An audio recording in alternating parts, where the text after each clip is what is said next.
pulling back the curtain. Now, from Biden's allies in the DOJ to his collaborators in the press, we're going to get to phase 2 of the Operation Get Trump, because it's already underway.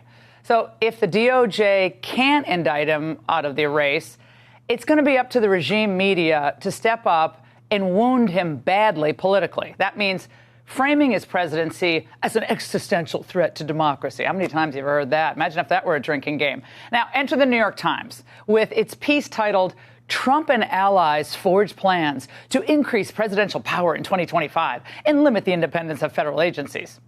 Now, reporters Maggie Haberman, Charlie Savage, and Jonathan Swan essentially want readers to believe that a huge swath of the federal government should work not to carry out the president's mission, but to act as a check against the president's mission. Now, the Times warns that Trump intends to strip employment protections from tens of thousands of career civil servants, making it easier to replace them if they don't carry out his agenda.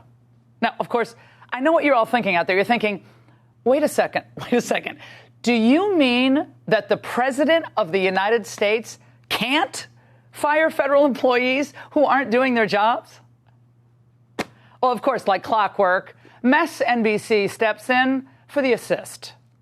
If this didn't send a chill down the spine of those who care about democracy, I really don't know what would. This is textbook fascism. If you love Mussolini, you will love what Donald Trump is talking about for 2025. Donald Trump, the first major candidate in American history to say outright, I want a presidential dictatorship. Morning jokes. I guess Beschloss, a historian, does not know the Constitution. Remember, the founders only set out 3 branches of government: the judicial, the legislative, and the executive. Article 2, read it, fellas, gives the president the authority over the executive branch. After all, he's the nation's chief executive. Still with me? But the left depends on a 4th branch of government, don't they? The administrative branch.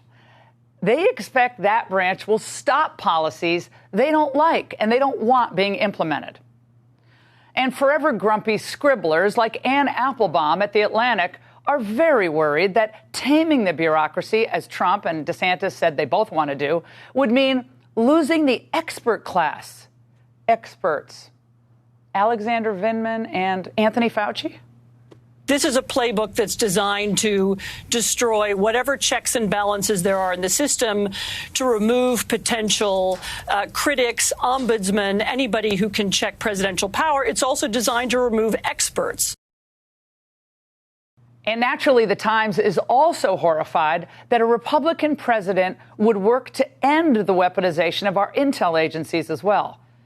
He plans to scour the intelligence agencies, state and defense bureaucracies for political bias. What a scandal. I can't believe Donald Trump would actually do that. Look, the real question here is this. Who governs America?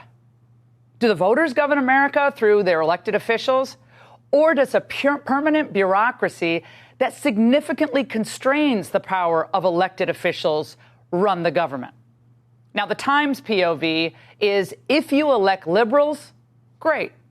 But if a conservative wins the presidency, then the bureaucracy should be able to resist the president's agenda with everything they've got. Now, the administrative state worked against Trump 24/7, and not just at justice. When he tried to push through executive orders on immigration, lawyers and bureaucrats in the agencies tried to step in and stop him at every turn. And when he told the Pentagon, I remember this, that he wanted to end the war in Afghanistan, they all balked, delayed, and stymied his decision-making. It was so obvious.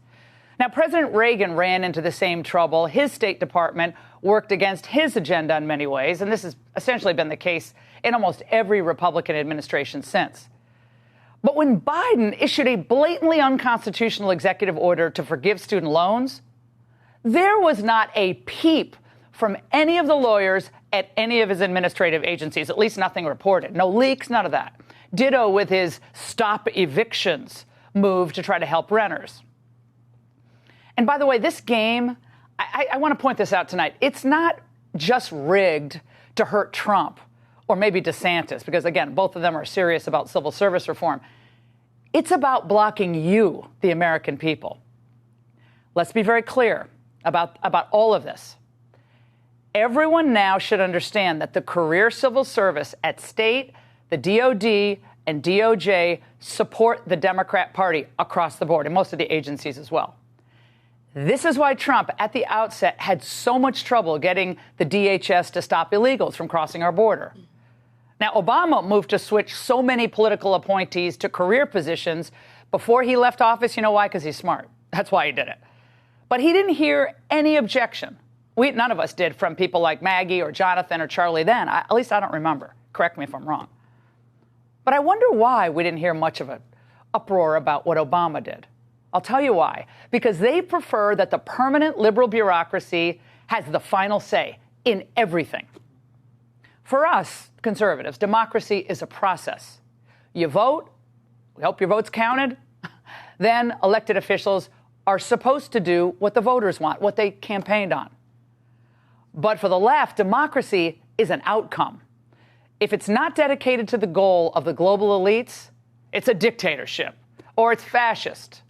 It's all so predictable.